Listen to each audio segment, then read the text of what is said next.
बंगाल का ना एक ट्रेंड रहा है कि जो पार्टी एक बार सत्ता से हटती है वो वापस नहीं आ पाती है। और ये इतिहास है, कांग्रेस थी, उसके बाद जो लेफ्ट विंग थी, उसके बाद ममता बनर्जी थी और अब बीजेपी सत्ता में आ चुकी है 2026 में। ये ट्रेंड हमेशा बंगाल में अपनाया गया है।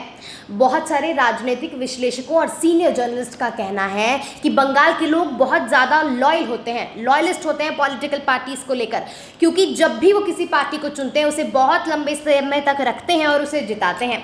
अब इसको लेकर बंगाल में ममता बनर्जी के ऊपर संकट टूट पड़ा है। अभिषेक बनर्जी पर हुए हमले, कल्याण बनर्जी पर हुए हमले के बाद ममता बनर्जी ने बहुत कड़ा रुख अपनाया है, क्योंकि उनको पता चल चुका है कि इन सारी दिक्कतों के साथ उनके पार्टी में अंदर अंदर कलेश चल रहा है और उनकी पार्टी टूट सकती है, क्योंकि उनकी पार्टी के 80 विधायकों में से आधे से ज़्यादा विधायक मीटिंग पार्टी में आए नहीं। इस वजह से मीटिंग को ख़त्म करना पड़ा।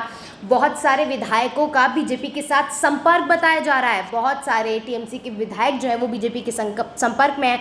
अब इस पूरी स्थिति में ममता बनर्जी को लेकर कयास लग रहे हैं। इसमें ये भी बात निकल कर सामने आ रही है कि ममता बनर्जी ने जो सीएम पद से इस्तीफा देने से मना किया था, ममता बनर्जी का जो बयान आया था कि मैं झुकूंगी नहीं, ये भी अपने पार्टी के कार्यकर्ताओं को बांध के रखने का एक तरीका था। लेकिन अब पार्टी टूटती हुई दिखाई दे रही है। बंगाल में सबसे ज़्यादा जो चीज़ उभर कर आती है पॉलिटिकल पार्टी को लेके, वो सबसे बड़ी बात ये है कि पूरा का पूरा कैडर जो है वो शिफ्ट हो जाता है एक पार्टी से दूसरे पार्टी में।